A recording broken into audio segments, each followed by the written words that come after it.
Good afternoon, folks. Big Bo with RVs with Big Bo at Parkway RV Center here on a Saturday. Kind of got a break in the action. Thought I'd film a fifth wheel for a minute, guys. We've been trying to purchase some more of these little bit smaller fifth wheels. Got 3 or 4 of them.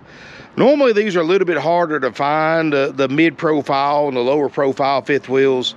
And this is one that we just got in. It's a 15 Keystone Laredo 295 SCK, and this is a triple slide fifth wheel. It's more of a mid-profile, weighs 7,880 pounds, and it's 32.5 feet long. And you know, my thinking is, and I may be wrong on this, but you know, I know diesel fuel prices are outrageous, about like everything else right now.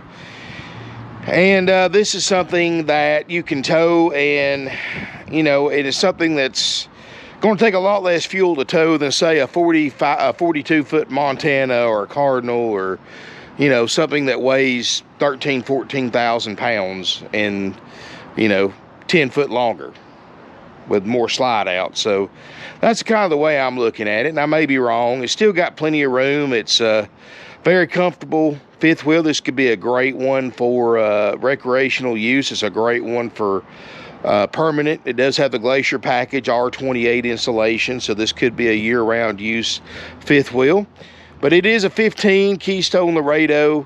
I do like the fact that all Keystone Laredos have 50 amp electrical service, so it does have one AC, but you do have the breaker box and the electrical supply.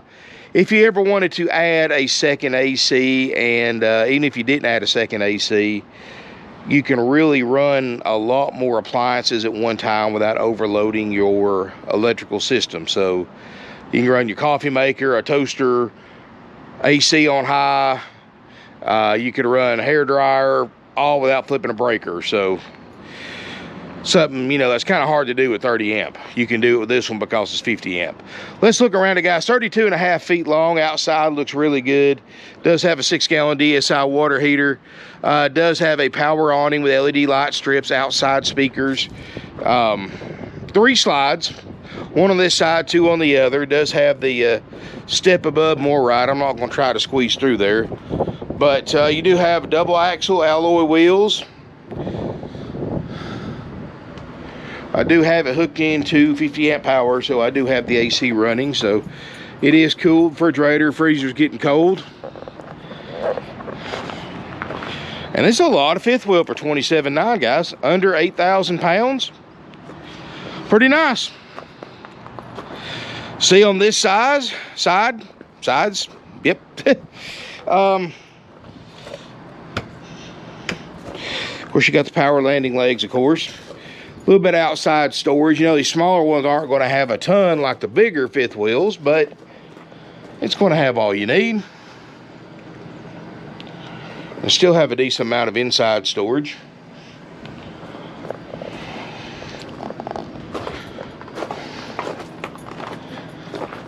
And guys, you know, I'm not, cool, I'll turn the LEDs on. And I don't know how well you can see them right now, but it does have the LEDs. Look really good at night. And guys, it does have the extended tongue with the max turn technology. Now guys, I know I see advertisements for half-ton trucks that say tow 12,000 pounds, 13,000 pounds, and I do detest the term half-ton towable, because there's no such thing as a universal half-ton towable. Because of the size of this RV, 32.5 feet long, I personally do not recommend towing this with a half-ton truck just because of the size of it. But now that's me. Now, you know, you may have a half-ton truck, and guys, there's so much more going into deciding if a half-ton truck can tow a fifth wheel than just the weight. That's what a lot of people don't realize. You got to look at the bed size, the bed width, the size of the camper, the turning radius. You know, do you have the side? If you got the side mounted toolbox, guys, I do not recommend, like the Ram boxes, I do not recommend towing a fifth wheel. I recommend sticking with a travel trailer. Now, I know there's guys on the internet that claim they found hacks to get around that, but I'm going to trust the people that build the trucks' recommendations over a stranger on the internet that not to put a fifth wheel hitch in it. But you know, like I said, your truck, your fifth wheel, you do what you want. But I do Now, and I'm not saying that if you show up with a fifth wheel in a half-ton truck, we're still going to sell it to you, but I just personally wouldn't do it. Not on a long distance or anything like that.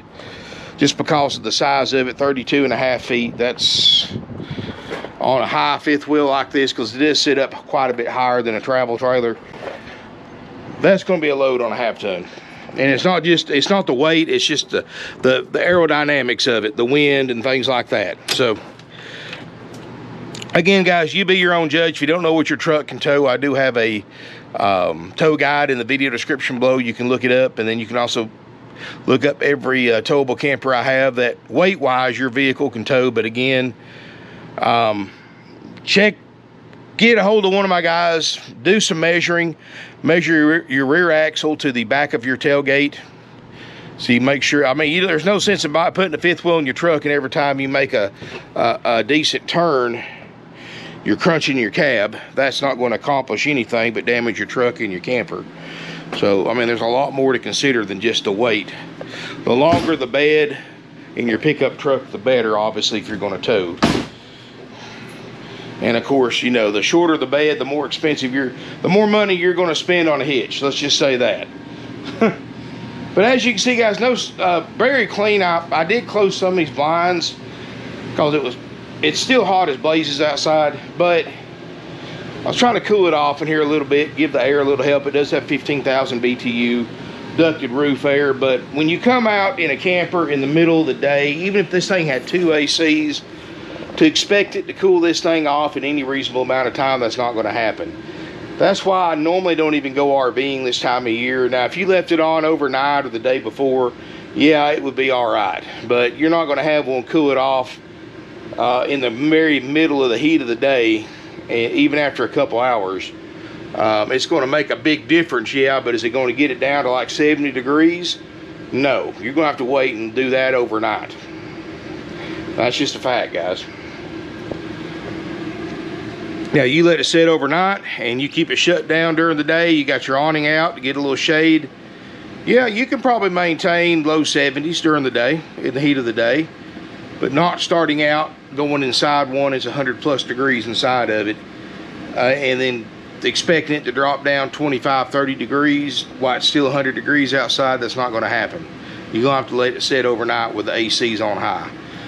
But it is a lot more comfortable in here than it is outside, and the air is blowing great. So it does work great. But it's kind of like a house, guys. You ever had your air conditioner go out in the middle of summer for a few days, and it seems like when you get your air fixed, it takes it forever to cool the house off? That's because the house is already heated up, and it just takes it a while for the air conditioner to catch up. A lot of times, just like a house, you got to let it run overnight. Yeah, it makes a difference having it on, don't get me wrong, compared to not having it on, but it's not going to get to what it was before your air conditioner broke until the next day. It's the same way with RVs. But I do like the crowned roof, the Laredo. I do like the leather furniture. There's no flaking furniture, sleeper sofa, table and 3 chairs. I guess somebody took the 4th chair out for whatever reason.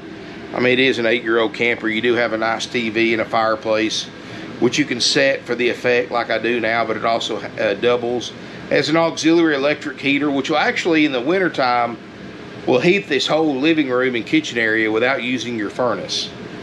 So, if it's above freezing, but you just want to knock the chill off in your main living area, just turn your fireplace on. Now, if it gets below freezing, anytime it gets below freezing, guys, you've got to run your propane furnace. And I know 100 degrees outside, you don't want to think about furnaces, but so many people misunderstand this. These things have enclosed underbellies. Your plumbing's in the enclosed underbelly. The only way to heat that plumbing, to keep it from freezing when the outside temperature gets below freezing, is to run that furnace, because that furnace is also ducted into the underbelly. And of course, that underbelly heat rises, so that underbelly is also heating your floor. So that's why, guys, and I know propane's expensive, and I know a lot of people will put multiple electric heaters in one. You're really not supposed to do that. Keep in mind, you're only rated for so many amps inside one of these. Even with, I wouldn't put more than one very small electric heater in one on top of the fireplace and the furnace, max. You know, you can overload the electrical system in these running multiple electric heaters, trying to save money on propane. I do not recommend that. You know, wintertime use, if you're full timing, you're just going to have to get used to buying propane, guys. It's just an expense of living in an RV.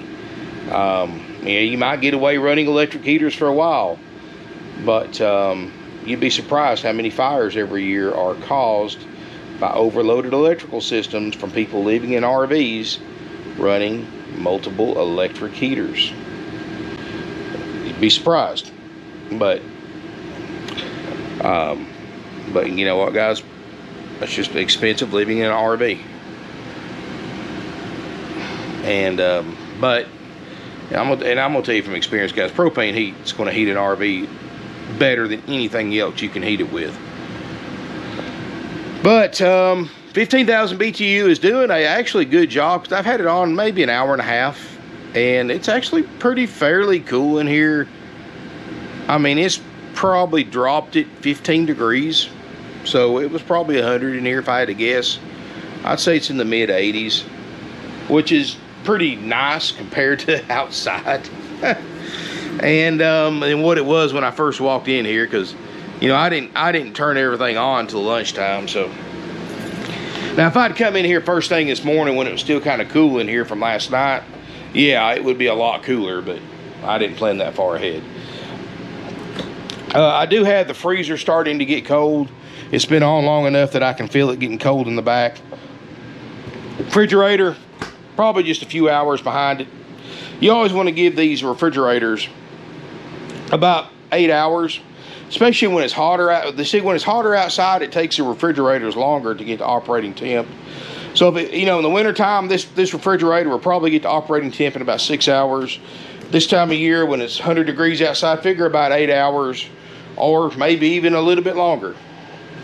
But rest assured, 99% of the time, when the back of the freezer is getting cold, then it works. Your refrigerator is going to get cold. It's just going to take a little bit longer.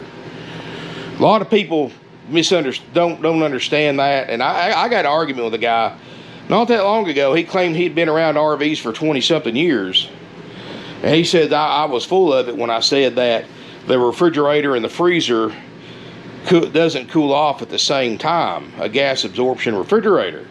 And I said, I don't know what you've been around for 20 years, but it hasn't been an RV refrigerator. And I said, you know, I work on these things too. And I said, no RV gas absorption refrigerator, the freezer cools off at the same rate as the refrigerator. I said, no way does it do that.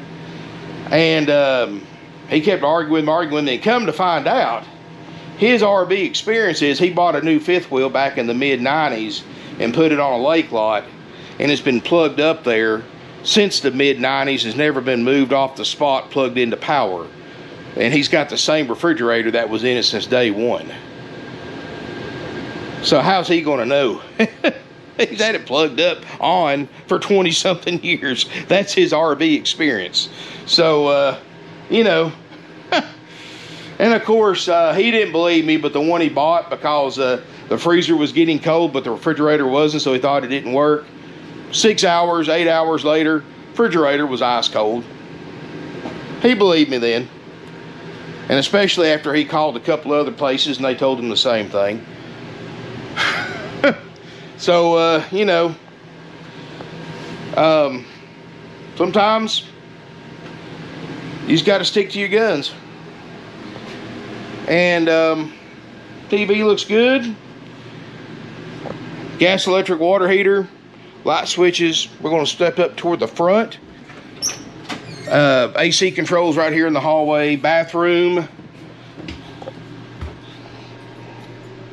And shower. Stand-up shower, skylight. I mean, I don't see anything wrong in here. Just a couple of bugs. We haven't cleaned this one yet either. This is just how it came in. I don't see any kind of soft spots or water damage in the skylight. You always want to look at that, because that's always a, you know, anytime a skylight's in there, it's always a weak point. in an RV, because you know those skylights do get brittle and you have to replace them every so often if it's been exposed to the elements. And everything there looks great. Front bedroom, queen island bed. Looks like somebody's changed some light bulbs out with some LEDs. It looks good. You do have a closet in your third slide out. A little bit of storage underneath the bed. Looks like a 60 by 80 queen size bed, which is a house size queen, which is nice, especially if you're tall like me. It is wired for the second AC, so you would actually put the AC where the vent's at. And it's your choice whether to duct it into the system or not. There's your wires underneath that panel. Not that big a deal to do. Probably the hardest thing about putting an AC in is getting the top unit up the ladder and putting it in and getting it in position. We used to, when we were kids, well, I say kids, I mean, you know, I grew up around the RV industry, and of course, you know, back then we didn't really have ducted airs. It was all non-ducted airs, and we used to time everybody who could install an RV air conditioner the fastest. And I think one person, I think the best time was like 44 minutes, and that's doing it completely by yourself. And that was with the old one removed, of course. And that was completely by yourself, taking it up the ladder. You know, looking back, it's kind of dangerous because you don't want to drop one of those things trying to take it up a ladder up the roof and then carrying it over here and placing it and then going inside and installing your bottom unit. But let's just say it wasn't me that did it that fast. I think that my best time was maybe an hour. And I was in my late teens, early 20s back then, so it's kind of funny, you know, a lot of kids grow up working on cars, which I did that too a little bit, but I was working on RVs. Joys of growing up around an RV dealership. But it's really not that hard to do. In fact, there's videos on YouTube, and I've watched a bunch of them. They're actually pretty accurate on how to install one if you ever want to DIY it. You know, buy the air yourself on Amazon or something and put it in. It's nothing to it. But anyway, you know, with common sense, basic electrical knowledge. I mean, you know not to, as long as you know not to wire a hot to a ground and a ground to a hot, you know, if you got enough sense not to do that, you're good. And to check, you know, check your wiring and polarity and all that. So, but anyway, guys, nice unit for what it is. It's $27,900. And it's actually getting to be pretty comfortable in here now. I'm not going to lie. This air is actually doing a lot better job than I thought it would, considering the heat and the time of day I turned it on. I'm actually getting pretty surprised, especially for a ducted unit, because ducted units, the way they work, they have to cool off that ductwork first before they really start coming out cold. So believe it or not, a non-ducted unit, when it's this hot, will actually cool off quicker. But it's not going to cool off as evenly, because you're going to have hot, it's going to be cold around where the air comes out, and hot the further away you get from the air unit. Where these right here, it's more evenly distributed air. That's the whole point of the ducted roof system. But this one's actually doing a good job. Huh. I mean, I really don't think, unless you're going to be like in South Florida or South Texas in the summertime, I think you'd probably get away with just one air in this unit and be fine. Especially if you turn it on the night before. But anyway, we do have delivery service if you need it for $2 a mile. You know, I know a lot of people are looking at campers and fifth wheels since the real estate market is so crazy and houses are bringing so much. What a lot of people are doing are selling their houses, getting just crazy, stupid top dollar for them, and buying a fifth wheel to live in. And then their plan, in theory, is when the real estate market crashes, they'll sell their fifth wheel, buy a house like they own for half the price of what they sold their old house for, and either keep the fifth wheel or travel to whatever they're living in, whatever kind of camper they're living in, and buy the house and then keep the money difference. I mean, hey, I get it. I mean, I'm not gonna lie, the thought has come through my mind a few times.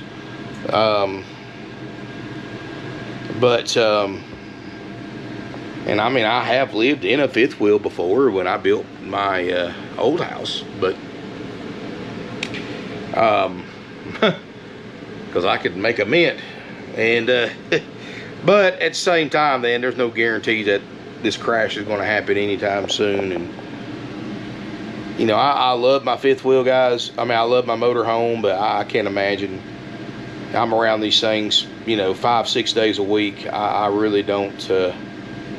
If I actually have to go home and live in one, guys, I'm afraid I'd get burned out on RVs, working and living in one. That might be just a little too much for me. So I don't know. I don't think I could do that. Right now, y'all could, because y'all don't work around them, but I don't think I could working around them and living in one. But yeah.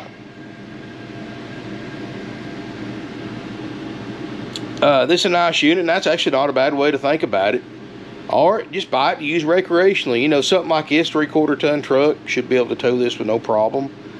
Especially, you know, with a longer bed, you don't have to worry about crunching cabs or anything like that. And of course, you know, longer bed you got, the lower price hitch you can use. You know, you can get away, you know, if you've got an 8-foot bed truck, you can get away with just a straight hitch. You know, $700-800 installed hitch versus $2,000 or $3,000 custom slider hitch, automatic slider hitch or whatever, for a short bed truck. So, you know, if you got questions about your truck, you know, measure the bed, measure the width of the bed, measure the distance between the rear axle and the back of the, and I mean the back of the tailgate. I mean the back that's in the bed, not the back that's on the back of your truck, but the inside. Basically, from where the axle of your rear tire axle to the back of your tailgate on the inside of the tailgate. I guess that's the best way to describe it. And of course, your width of your inside of your truck bed as well. Anyway, thank y'all so much for watching. I really appreciate it, and you know, we'll help you out any way we can, guys, with questions. Just pick up the phone, give us a call at 706-965-7929. We've been in business since 1968. We sell 500 to 600 used RVs a year. We can deliver for $2 a mile one way, local or long distance. So, and that's just one way. We don't charge for the return trip. Give us a call if you're interested in this fifth wheel. And I do have a couple of other, just got a Cougar in, a Jayco. All of these are about this size or maybe a little smaller.